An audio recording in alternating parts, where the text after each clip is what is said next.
string.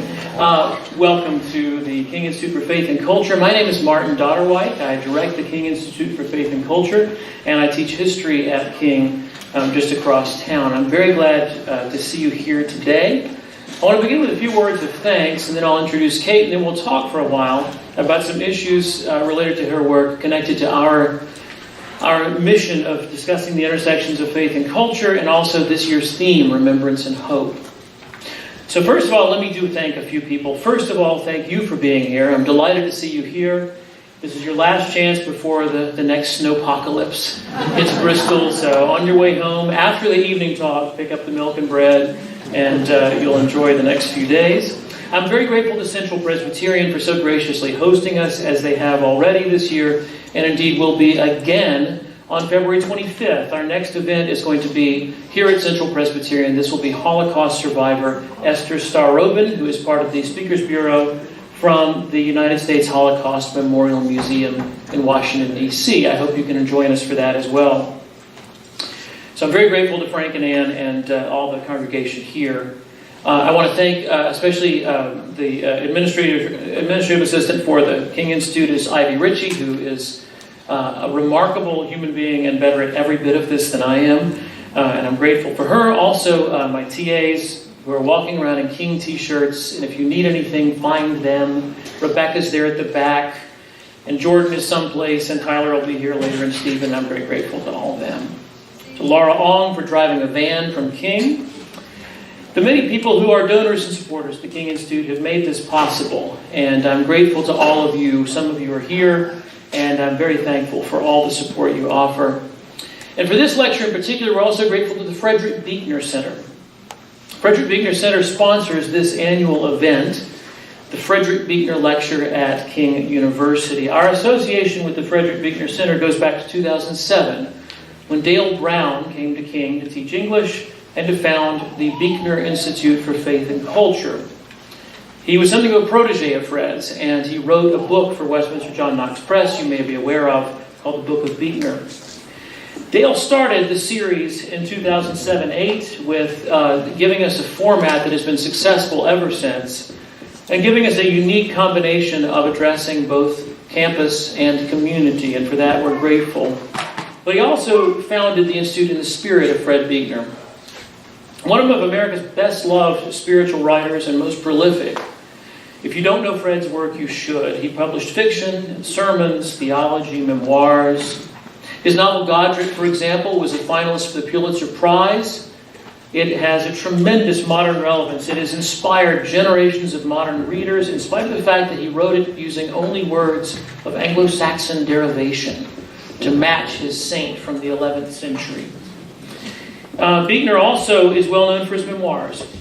His book, The Sacred Journey, is probably the one you've heard of, but he wrote 4. And so I think there are some parallels between Fred Buechner's work and Kate's. That mix of the unflinchingly historical and the intensely personal, leavened throughout with humor and grace. Fred Buechner's work embodies the intersection of faith and culture, and the Frederick Buechner Center, who sponsors this event today, honors and extends his work through a variety of programming. So we're very grateful to the Frederick Buechner Center for helping us with this event. I first encountered Kate Bowler when I stumbled across her well-known article, or much-read article, one you should read, Death, the Prosperity Gospel in Me, in the New York Times. I couldn't have found it at a better moment. My friend, and a friend of many of you in here, Mark Dollar, had just been diagnosed with brain cancer in November, and I sent him the article in the early part of the year.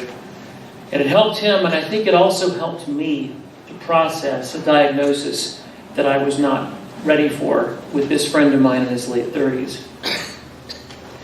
I then heard Kate again. I heard her at the conference on faith and history, speaking about her research on celebrity pastors' wives, and encountered there a very different side of Kate, her lively scholarship, her jovial wit, and her utterly stereotypical Canadian niceness. As a side note, it was immediately after that talk and in that same room that I met for the first time Glenn Sanders, who is now our Dean of Arts and Sciences. So it's a nice full circle for us there. When I was working on this year and working on its theme, the person who immediately came to mind for the Beekner Lecture on a theme like Remembrance and Hope was Kate Bowler, and I'm delighted that we're able to get her today. That's really ominous. It's not me, is it? I don't know. How about I put... Sorry. That's right. That's you. Okay, good. Great. Yeah. That's just that bass voice I always wished I had. It's finally arrived. Puberty. Yeah. We bring out the best. Thanks. Kate is a native of Canada, a graduate of Macallister's College, Yale Divinity School, and Duke University. At Duke, she studied with Grant Wacker, who has twice been a guest of the Beekner and King Institute for Faith and Culture, and she now teaches alongside him. As a church historian at Duke Divinity School, she specializes in the contemporary American church. Her first book, Blessed, A History of the American Prosperity Gospel, there it is, was the first history of that movement. She researched and traveled in Canada and the United States, interviewing megachurch leaders and everyday believers about how they make spiritual meaning of the good or bad in their lives. Her work on the prosperity gospel has been featured in many major outlets: the New York Times, the New Republic, The Guardian, Time Magazine, The Atlantic, The Economist, The Washington Post, NPR, and the BBC. In 2015, she was unexpectedly diagnosed with stage 4 stomach cancer at age 35, about which she has written for the New York Times, and more recently in her best-selling memoir, Everything Happens for a Reason and Other Lies I've Loved, which we do have a few copies of at the back. If you're interested, they're for sale. You can't have them for free. I need to point that out. She recently received a grant for sabbaticals from the Louisville Institute for a forthcoming book called The Preacher's Wife, Women and Power in American Mega Ministry. Just a couple of quick notes before we start. We do have a reception in between. I wasn't planning on quite as many people as are here, but I'm delighted by that problem. So do help yourself at the reception. If you don't have a brochure, we do have a couple of programs left this year, and we do have brochures around, so find one of those as you leave. We will also have then at 7 o'clock Kate doing a talk in the sanctuary unencumbered by me, and that will be a good opportunity for you as well. So with that said, I'm glad to welcome Kate Bowler.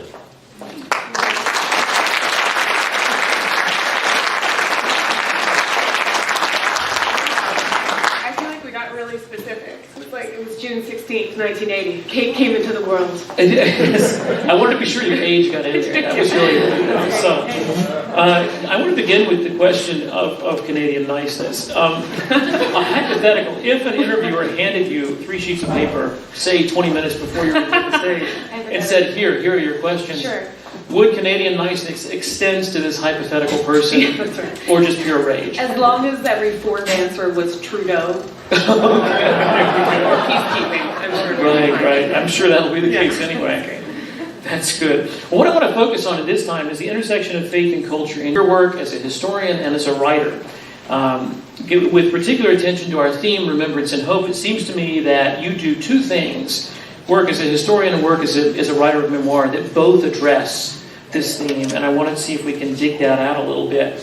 To begin with, though, not everybody will have encountered your work, and I wonder if you can walk us through a little bit on the work in Blessed, and maybe a little bit about The Preacher's Wife. What is the prosperity gospel? Oh, sure. Well, as an adorable Canadian, thank you, I was unfamiliar with your ways. But I think I was 19 or so. I was driving around Winnipeg, the cesspool from which I come. It's right in the middle of Canada, and it has only one fast road, unfortunately. And I was driving along said fast road, and I realized they'd put up a stoplight. And I was horrified, and as I processed the fact that there were crossing guards and what appeared to be thousands of people exiting from a warehouse, I looked over and thought, this is Sunday morning, it's a weird time for factory workers. Oh no, it's a church. And then I thought, because I said aloud to my friend, this is not Canadian, this is for Americans. We don't build mega churches that look like warehouses for pastors who celebrate liturgical holidays they have invented called Pastor's Appreciation Day, in which a group of, as it turns out, cheese-eating Mennonites will have gathered together their money and bought the pastor a motorcycle, which he then rode around on stage. And honestly, it was the first time I had ever been confronted with a historical puzzle. And as it turns out, I really like puzzles. My dad's a historian and my mom's a music professor, and so I'm sure, given that every bathroom in my family home has a full bookshelf, which is, I think we can all agree, unsanitary. I was probably always going to be an academic. But it was the first time I found a historical puzzle, and so I did some digging, and I got nosy, and I said, who is this charismatic pastor, and why does he talk a lot about money, and does he really expect everyone to be healed? And then I realized that our local celebrity, Leon Fontaine, who I love to bring up constantly, because he's the only megachurch pastor in my study who receives zero compassion from me. Everyone else gets infinite compassion. He got a motorcycle. He did take from my friends, yes. I realized that they had a very special vocabulary of faith, and that's what I spent about 10 years trying to tease out, was what was this unique theological language that they used to account for their Christian lives, because so many of the words they used sounded just like other words. Their language of faith, for instance, if we were playing Sunday school, I would say, what's a good synonym for the word faith? And since most of you are Presbyterian, probably, no, but well-versed in this game, you might answer with things like, you think faith? What would you pick? Trust. Well done. Love you, sir. Yes. Hope. Thank you. All the right answers. That's right. So, as it turns out, in prosperity theology, you are wrong. They were really talking about a spiritual power. Something inside of all of us that could be spiritually harnessed, mostly through a powerful mind, thought and then spoken aloud. And then this faith then becomes something that is materialized in your body, in your finances, in the happiness of your marriage. And so I began to look for these kinds of clues of faith, health, wealth, and then what I came to think of as sort of victory, to account for the overarching sense that they were people who spoke with a different kind of horizon in mind, that instead of imagining that within the course of a normal human life that there may be some obstacles, structural, individual, that can't be overcome. And they would say absolutely not, whether it be systemic evil or racism or war or tragedy, that everything can be solved. And so they put it in their titles with, I did a fun survey of all, there's about 1,700 megachurches in the country. And if you just scan it looking for the word victory, you'll find at least half of the prosperity churches. Victory International, my favorite was the Champions Center that has just the logo is a trophy, because they are for sure winning. But it did give me a sense that their really buoyant faith was going to give them a different set of expectations for their Christian life. Wow. So that's when you started to get the interest, and then that developed into PhD work later on. Into a full-fledged obsession, right. So because when you're a graduate student, you want to do big things, but you're poor, I ruined all of my vacations. Everywhere I went, I would just suss out the local megachurch pastor and go joyfully, clipboard in hand, and learn. And that's when I realized that the local Mennonite megachurch that had been the historical conundrum to me was actually incredibly typical, that this movement is so indigenizing, that it's able to find different kind of locals and flavors and textures. So there are massive Hispanic prosperity megachurches. There are tiny African-American storefront ones. There are ones that Justin Bieber goes to, unfortunately, and pretty cerebral ones in New York City. So it's a wonderfully flexible, adaptable movement with all kinds of incarnations. In that time frame, from the time that you spotted this at 19 to now, is the footprint bigger in Canada? Yes. Canadian prosperity had a kind of different I went back and got weird. I got grant money so I could travel around interviewing all of their pastors in the end. It turns out that, and I think there is, maybe we could talk about this later, some kind of relationship between a diminished need for prosperity churches and in contexts of large government. So for the most part, third, fourth generation Canadians who were middle class, upper middle class, weren't very good candidates for prosperity theology. But the new incoming, especially the largest Canadian cities have upwards of 30 to 35% foreign born. And among there's an incredible variety of large international prosperity megachurches that are still growing. Right. Which leads to thinking in terms of the United States as well. We tend to associate this as something that would appeal to people who are desperate and people who are poor, and yet you suggest in the book that maybe that's not as simple. Sure. Well, especially too, I mean, even just in the Canadian example, the largest proliferation of prosperity denominations are among the Nigerians who are, I mean, upper middle class, lower upper class, consistently. I mean, they're just, every pharmacist in a small town will be a delightful Nigerian prosperity pastor as well, because they love to be bivocational. I love that this is the only context in which I get to share that information, because I'm not as good at parties. Yeah, I think we assume that especially talk of money is for the poor and for the desperate. And because the large sample of prosperity megachurches I studied were these very middle class congregations, it gave me a sense of how people want this message for everyday hungers. I mean, even the first prosperity preachers, these wonderfully audacious men, especially in the 50s, who would sell, like A. Allen, he had a lot of wallets that would miraculously multiply bills, or he was the guy where, like, you accidentally put your address on something and then all of a sudden you have miracle oil in your mail for the next 17 years. But even among them, what people, I found in all their letters to the editor, what they were praying for is like a washing machine, or their kids' happiness, or, you know, a restored marriage. So we have everyday hope for everyday problems. So it applies across it does. A larger spectrum. Yeah, I did a study in about 2 years in a local storefront prosperity church, because I thought, well, surely you can't believe in riches if you're in a small, poor church. And I just found that wasn't true. It's the language of hunger and aspiration, as well as the language used to baptize the things you already have. Interesting. Thinking in terms of that first encounter as well, when you see this and you think that belongs in the States. Yes. It doesn't belong in Canada. This is yours. We claim it. Yes.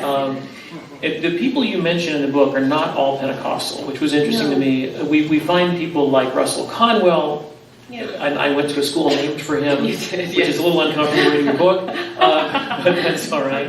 And also, more familiar to us, Norman Vincent Peale. Sure. So how does that sort of American optimism dovetail with this particular brand of something that has to do with word faith, which seems very alien to that? Yeah, and I mean, if I had a giant whiteboard, then I would be manically drawing this out right now, but you have to think of it as coming into American culture through at least 3 different streams.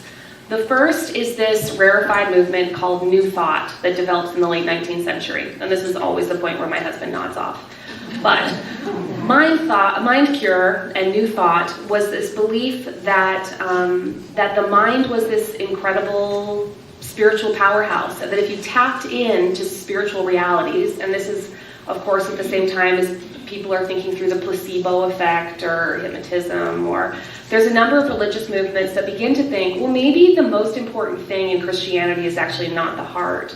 Maybe it's the mind.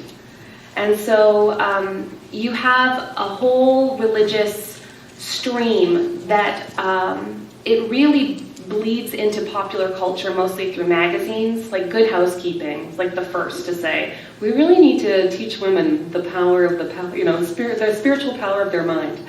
And this would eventually, of course, just become Oprah.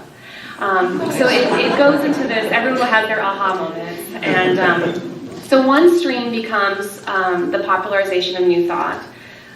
The other is Pentecostalism, which already had a very strong vocabulary for God's power intervening in our bodies and our spiritual tongues and making dramatic changes. I mean, Pentecostals know drama. They know it perfectly. And then, of course, there's just the seedbed that is American individualism. It is this deeply, wonderfully individualistic, bootstrapping, I will do it myself, dang it, culture. Wonderfully pragmatic that you all are deeply committed to. And in there was all kinds of sort of spiritual space for these Christian individualists who said that God has given us each the authority to change our lives, and I'll show you how. It seems to be a curious mix of something that is a quasi-mystical in the mind, and it's very entirely material in what it refers to. Well, how else will you know it's working? It's It's funny, because I mean, that's why they use words like alignment, or, I mean, even anyone. I refuse to accept good vibes from everybody. Because there's, I mean, even just the language of people imagine they're tuning into each other's spiritual frequencies, but then it has to be evidenced in some way. And so, I mean, this is why it was New Thought and not its predecessor, Christian Science, in which it was hard for them to fully grapple with this deeply materialistic religion. But most strands of popular American religion, starting from the late 19th century, are materialistic. They just, it's show and tell through and through. Interesting. When we think in terms of the spread of the prosperity gospel, there's a map in Blessed, which strikes me as urban, mostly. The only little circle in Tennessee was in Nashville. I noticed that Catherine made an exit, so we can't pick on her for that. But that it's absent on the plains. Sure, yeah. Is there something geographical to help us understand the movement itself? So I did this map where I was also learning American cities at the time, so some of the dots are a little vague, where I'm like, Albuquerque? But I was trying to track where the largest, so the 2,000 plus churches are. And it's pretty obvious when you look at it that wherever there are mountains or Mormons, there is nothing in terms of prosperity churches. But it is a city faith, and I think it's something about, real estate agents always say, like, buy the crappy house on the block, but it doesn't account for the fact that then you'll be the miserable person with the crappy house on the nice block. I think prosperity theology intuitively understands that there is something about the specter of inequality in America that gives this spiritual restlessness. It stokes it. And you can't do that unless you have something to compare yourself to. And cities are great for that. Yes. So you spent years studying this, largely by doing interviews, going to churches and talking to pastors, talking to ordinary people. There's certainly something that I'm teaching on a regular basis when I teach a methods class is empathy, or understanding. How is it that we start to understand people from the past in ways that I would want them to understand people now? It's easy for me because everybody I study has been dead for about 400 years. That makes it much easier to say that I'm getting that right. How does that work for you? I mean, you're meeting these people, and many of them become your friends. Yeah. So how do you retain the historian's distance and also engage them as people? I always think about David Steinmetz, who was probably the best historian I've ever known, and he always said it's the job of the historian to resurrect the dead and to let them speak. And there's such a charity there where he always talked about avoiding the incredible condescension of posterity. And part of that for me is the challenge of being able to sit face to face and then to imagine. I feel like my job is to imagine a world in which their spiritual life is entirely plausible and to explain the universe in which they live. And I can only do that if I assume that we are of equal intelligence and they've actually probably already thought of a good answer to that. So I'll give you an example.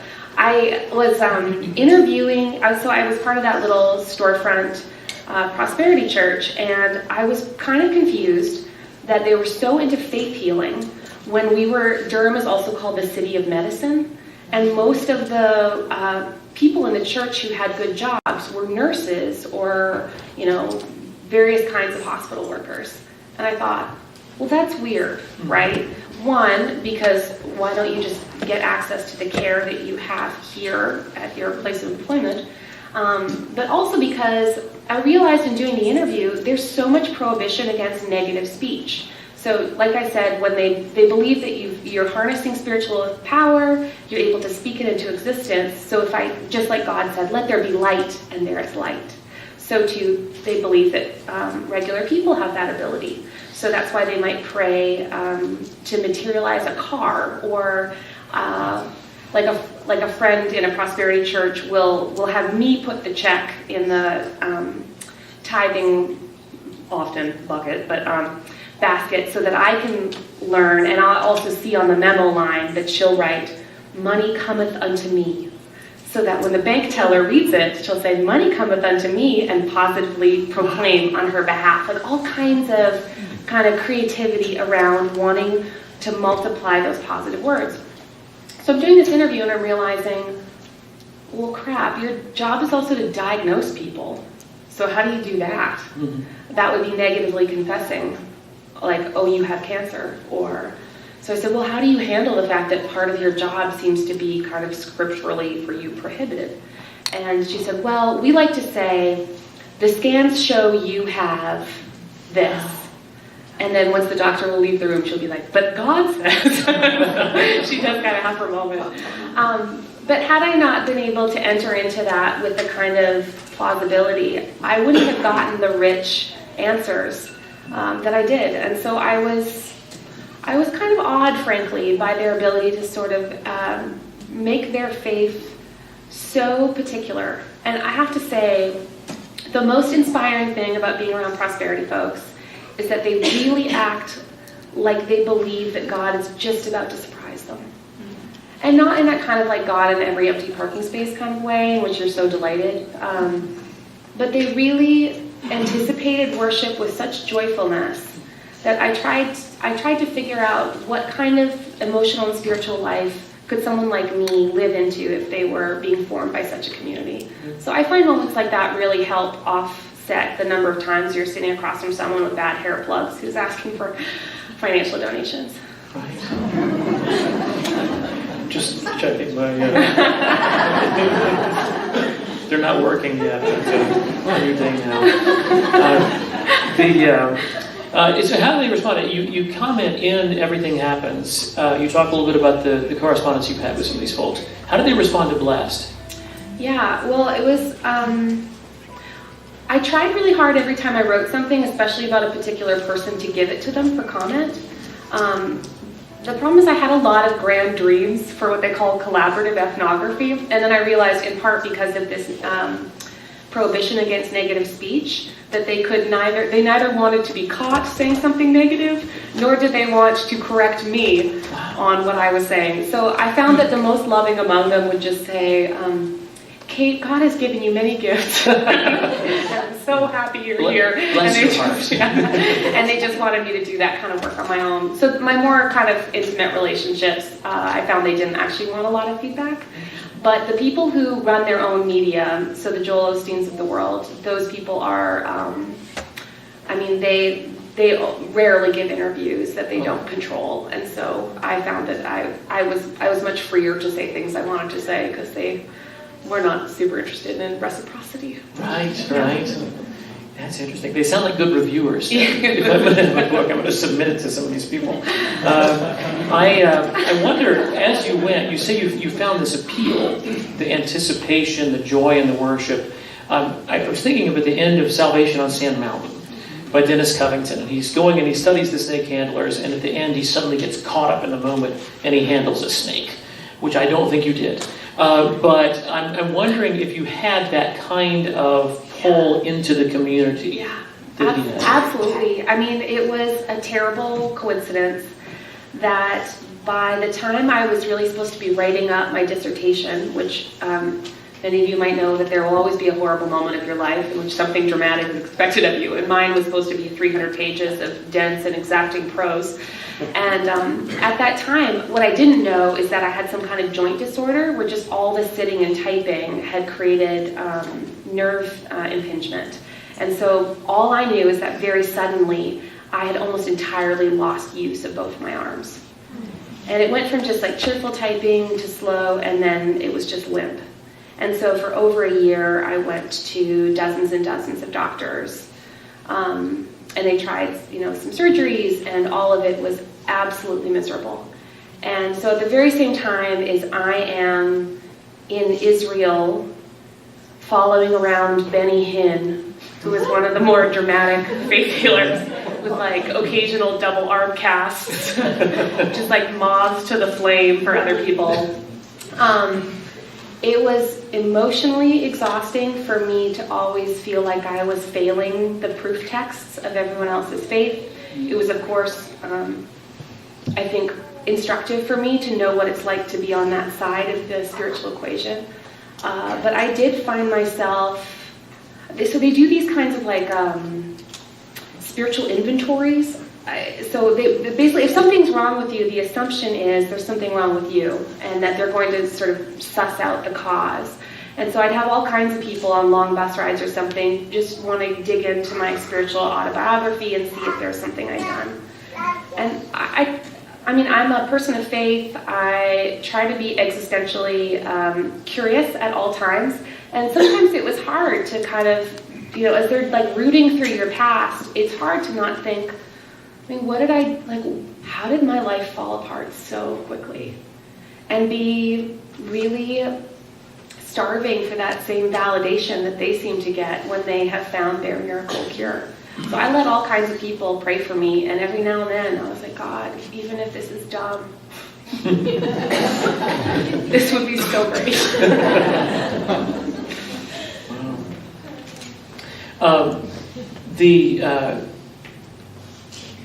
Well, briefly, let's pause to give you a little preview moment for The Preacher's Wife. Oh. And then I want to move on to the other. What can we expect? Oh, hey, thanks. I never get to talk about this. Well, this is why, Thanks, friends. I get 10%. Let's get boring.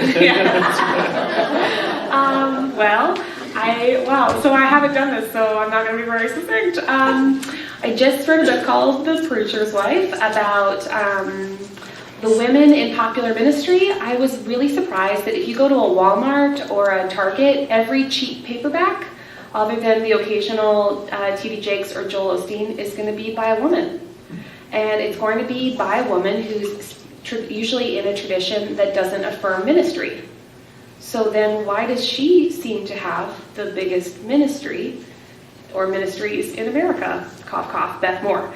So I was very interested in these kinds of spiritual, it just felt like a new spiritual puzzle. How did the women seemingly least theologically equipped to take on the largest ministries in America come to then dominate? And then inversely, why are some of the most prepared, so I work in a mainline seminary, why are very frequently the women who are most prepared for theological ministry not either equipped or empowered to take on the largest congregations or ministries? So I had one section where I did a lot of interviewing of mainline women who had attempted popular ministry or leading large congregations, and then the rest was these sort of free market women who just decided to, without the shelter of organization or denomination, head out on their own and scrap it out in the hard market with their glossy flowing hair and their Instagram accounts. And it was one of the most fun things I've ever done. Yeah. So that was a similar project in terms of interview and going out there. My deeply empathetic face. It was mostly that face and sitting in green rooms. You understand me. I do. Here's a Chai latte. Tell me everything. It was a joy, in part because I feel like also just working at a seminary that I hope is equipping leaders, and with the decline of denominations, what are we equipping leaders to lead in this new era? So it gave me a lot of food for thought. And when's it going to show up? Princeton will publish it at the end of the summer. Okay. Yeah. Well, if I can switch gears a little bit then from your work as a historian, which clearly takes us into the way in which culture and faith come together in some very unusual ways, I guess, for us there. You then moved into a very different kind of writing with Everything Happens. And I want to ask you about the actual writing process there. When you're trained to write as a historian, you're trained to write something that is concise and that is exactance and exacting, I think you said. Yes. Mine was mostly dense. The exciting parts in there too. It's a certain kind of writing where you learn things like qualification, where I have to know when to use words like suggests or perhaps. Several is between 3 and 9. That's good. Like that, yeah. That's good. You weren't supposed to tell that in public, but that's historian's code. So when you shift gears away from writing as a historian toward writing your own story, how did you do that? Oh, yeah, it was awful. That part was awful. Yeah.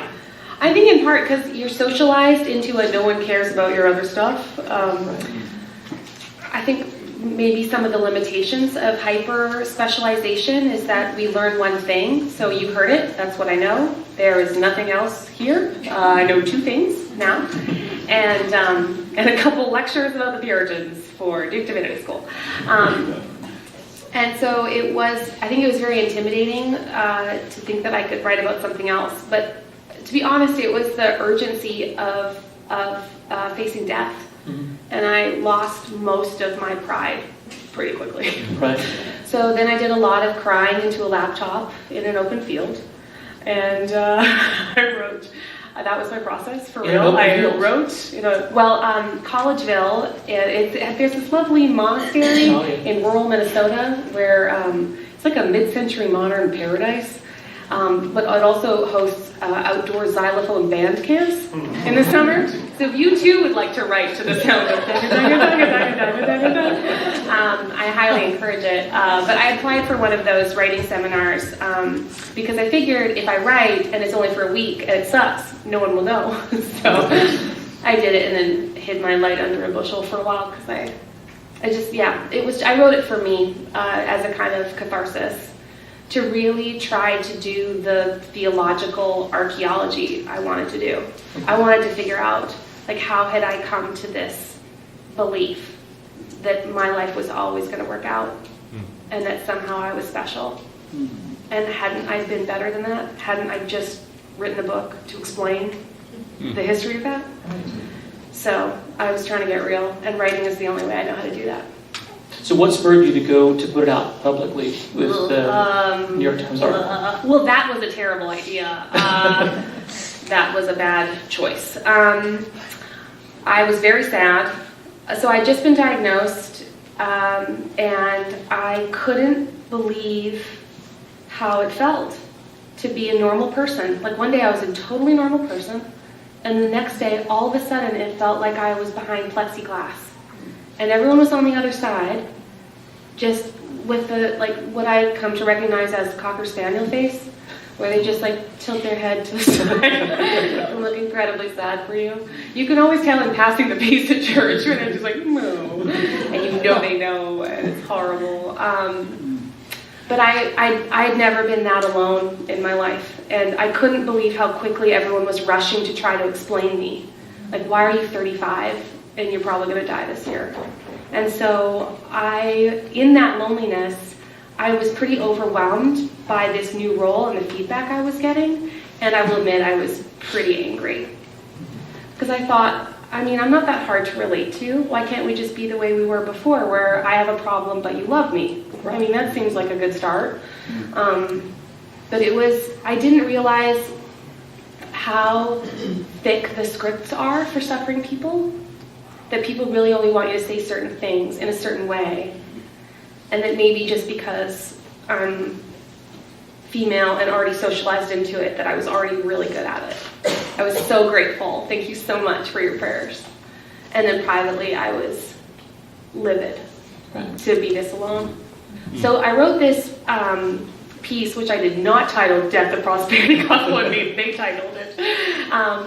And just saying, I have no idea how I got here, but I'm just trying to work my way out of it. And then I sent it to my friend's editor, because I didn't know anyone fancy. And then they put it on the cover of the Sunday Review, which everybody reads. And I didn't realize there's such a thing as national conversations. And that my email was at the bottom. And then I received a lot of feedback. So that was kind of that was less of a decision I was trying to make to enter public theology, and more just a private rage spiral that got out of control. Okay. Yeah. when it became public and you got the 6,000 emails, Yeah. were they theological? Were they personal? What were they like? What were people responding to? I think that this is a very difficult country to be in when you're on the losing team. Wow. And I didn't know that until there I was. And so a lot of it was trying to explain me to me, theologically, nutritionally, etc. And then a lot of it was people just saying, my kid died of lung cancer and he never smoked. We begged the hospitals for care and they wouldn't pay for it. And I got the check from Medicare 6 days after his funeral. I mean, people sent me videos of their kids' last moments. I think there was a lot of, I have no one else to tell this to. Yeah. That was a hard role to take on because like when you're just like so close to the edge of things, and then that's kind of all you can see is just how broken and unfillable the world appears to be. It's kind of like when you see The Matrix, and you just kind of can't unsee it. So there was a lot of that. So my parents had to ask me to stop giving money to homeless people because everything is so hard. So it was like that. Yeah. So here you are, you're standing at the edge, and then suddenly you discover that all these other people are looking at you to be their voice. Yeah, and I think everybody knows that one person. Everyone has the friend that they love, and then but then when you're that one person, you know everyone else is one person. Yeah. And then suddenly it feels like the whole world is dying. Right. Right. So that came out of a certain place of anger. How did you then start into Everything Happens, which is not really an angry book? Well, thanks. Yeah, well, it should be in there somewhere. There are angry moments. I think, I don't know. We all, you know what? Some people are verbal processors. Some people are. I just needed. I needed a place to crystallize the fact that this is a culture in which there's no word for tragedy. And I needed to kind of tease out the language. And also there was a lot of stuff, like with 10 years of research in prosperity, there's all kinds of stuff that felt too personal that I actually never put in the book because it was me grappling with what it was like to be on the front lines with people. And then I just figured, like, screw it. Here I am. I can do it. It's a little hard. That was unexpected. Thank you. Thank you for making me. And then it was Wittenberg. It was scary. So you did these two different kinds of writing. I have a question. As a fellow teacher of church history, how does it change your teaching? Oh, yeah. Well, I think before I was really teaching for content. Right. Hey guys, Puritans, there were a lot of them. Let me tell you where they were. Would you like a map? I have one. There's a lot of that. But what? No, this is what happens when you bring your best friend. My best friend. Thank you. It's Presbyterian. We don't give tissues at the front. There's no need for that here. You have to like rip out the stuffing from his chair and just love it and shove it back. Yeah. By the way, in the letters, I'm just going to point at you right now. Presbyterians were the worst. Like, absolutely, the Reformed. Yeah, man, they were the worst. They really were. They were like, no, there's for sure a reason, and he is a wrathful God. And no tissues. Yeah, exactly. There's a lot of like, thanks, Bob from Indiana. You might wonder if God is just to let you die. No, Bob, I did not wonder that. Yeah, sorry, Presbyterians. They can be great. Teaching. Yeah, I think I care a lot more about teaching for formation now, and just I think it's so important now more than ever for us to understand. I mean, for us to look at the water that we're swimming in. How did we get to this place where we have such a flat view of the suffering of others. We are so quick to explain, so quick to distance and to justify. I think there are really rich historical explanations for why that's true, and it rends religious communities apart in particular. And so I'm more invested in like the ministry meat of it than I was before. Interesting. And what in terms of, do you find that your focus turns to other things? I mean, are you suddenly teaching lots and lots about those who are ill, or not? Is that? Yeah, I think I'm more interested in like the kind of the themes and the currents. So I'm really interested in how Americans explain inequality. I'm interested in how I'm really worried about the future of denominations. Right. I think in part because organizations and institutions and denominations are what's left of a very limited shelter that this culture has for those that are suffering. And so I think a lot about like the crumbling infrastructure of things that hold up the least of these. So that worries me a lot. Not to be a bummer, but it really does worry me. That's a little more Presbyterian. I appreciate that. And it's the worst. The end. What about your approach to historical research? So I'm for it. You're for it. Yeah. Well, that's that. Yeah. Well, do you find that your approach to interviewing and talking to people is different post-diagnosis? Well, so it was a bit weird this go around because I had finished a lot of the research for The Preacher's Wife, but I really hadn't done any of the writing, and it was right when I was diagnosed, and I thought, well, like, what is... It was sort of the inverse of the lottery problem. Like, what would you do if you had $1 million? Would you keep your job? And it was like, well, what would you do if you might die this year? Would you keep your job? And I wasn't sure. Actually, I have this lovely group of historians, and I was just like really muddling through it, and I was like, how do we decide what's important in our lives? Like, how do we decide what our investment is in others and how we spend our time? Are you supposed to, in what way can our gifts be expressed in ways that are meaningful? Because I was worried that if I stopped working, I would just go around being professionally cancerous. You know, because you're sitting, like, mostly being sick is just the waiting room, right? Or it's the infusion or the whatever, but it's mostly just waiting. There's moments of high drama, and then it's just like a sad room with puzzles in it. So I got really determined that I was going to do something in that time, and my historian friends encouraged me, like, hey, even if the worst happens, like, in what you do there, like, in what you produce, they can still find you there. And I thought that was such a lovely language for vocation, and just the way that we could discover ourselves and each other in our gifts. And so I was like, all right, screw it. I'm writing a giant, ridiculous book. So I wrote a giant, ridiculous book, mostly during chemo. And those poor women I interviewed, sometimes I'd be like, hi, I'd really love to meet you. I'm actually in the infusion center. It's on floor 5. So I'd get like hooked in, and then I would take out my laptop.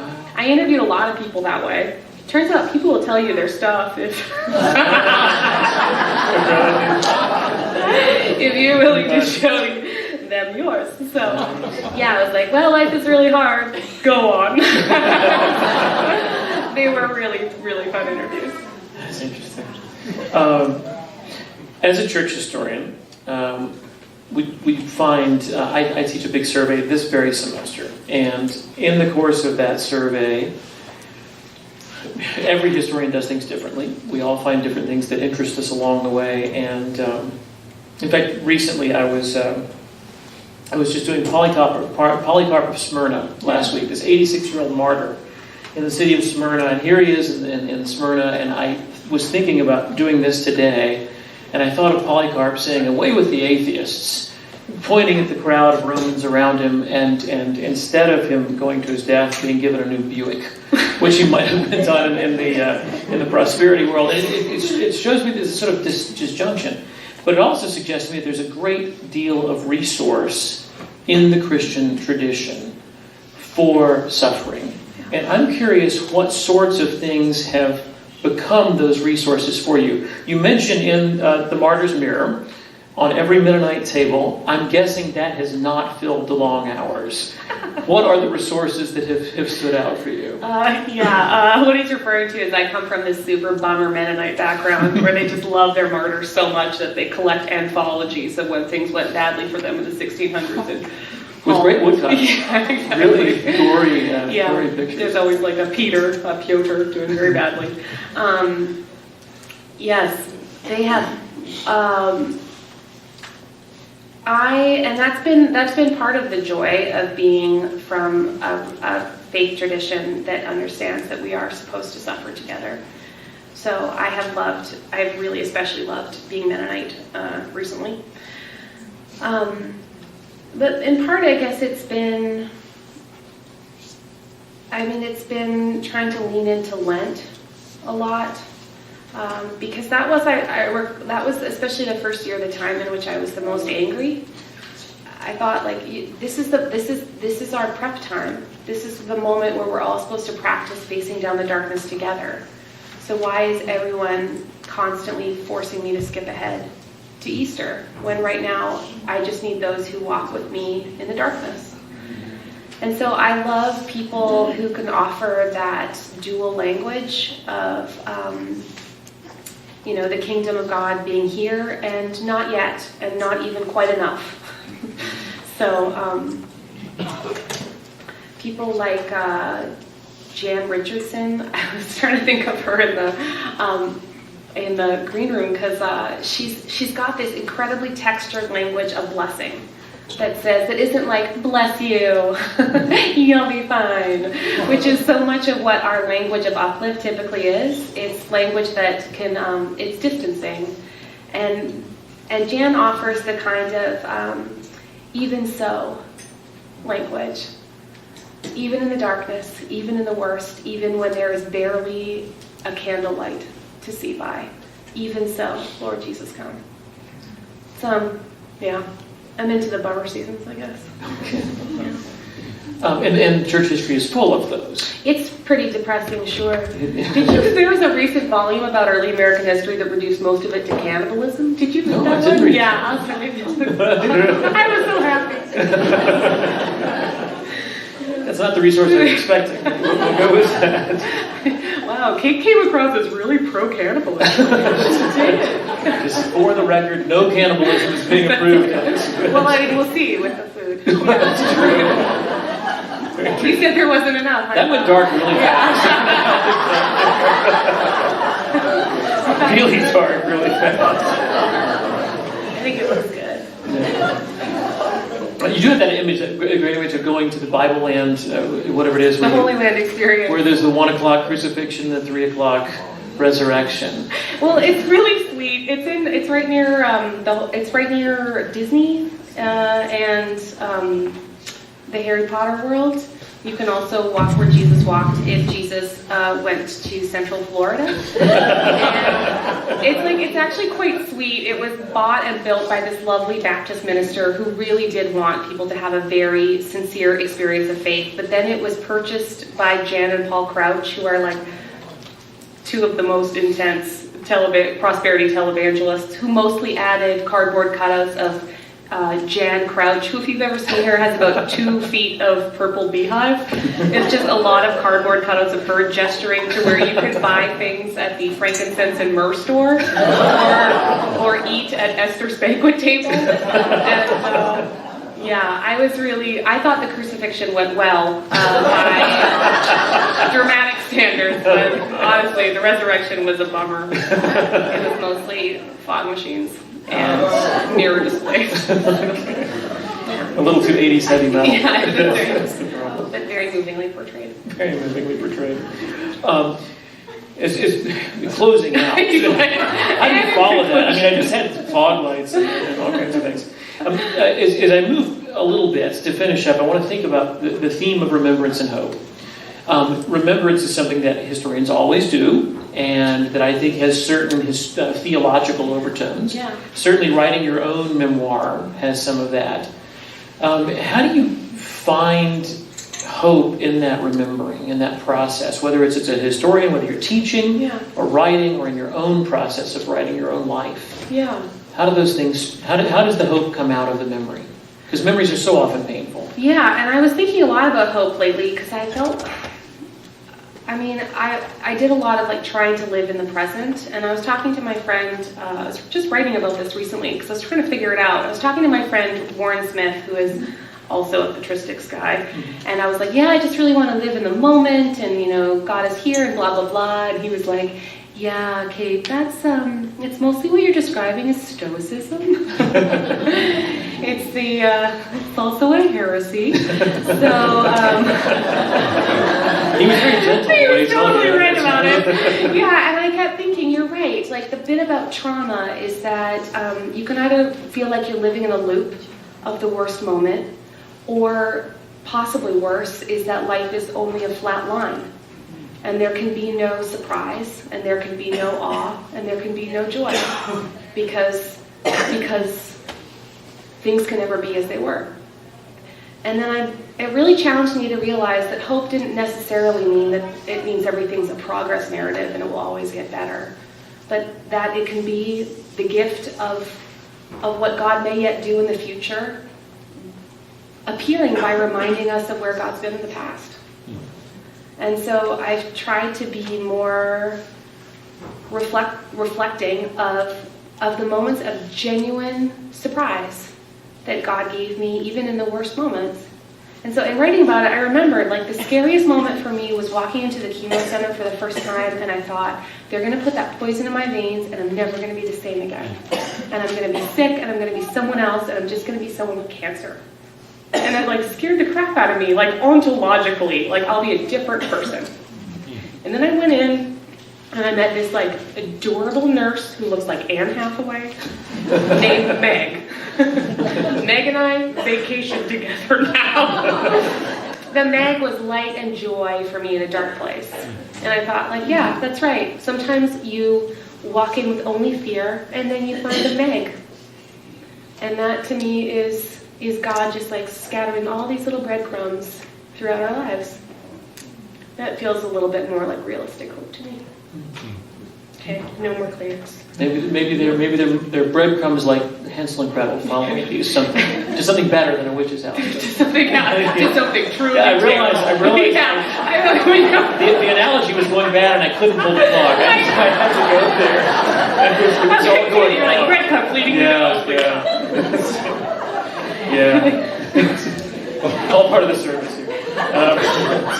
Thanks, that went badly. It's really, really bad. Yeah. Well, you went to the cannibalism. I went. You're still there. Somehow that became the theme.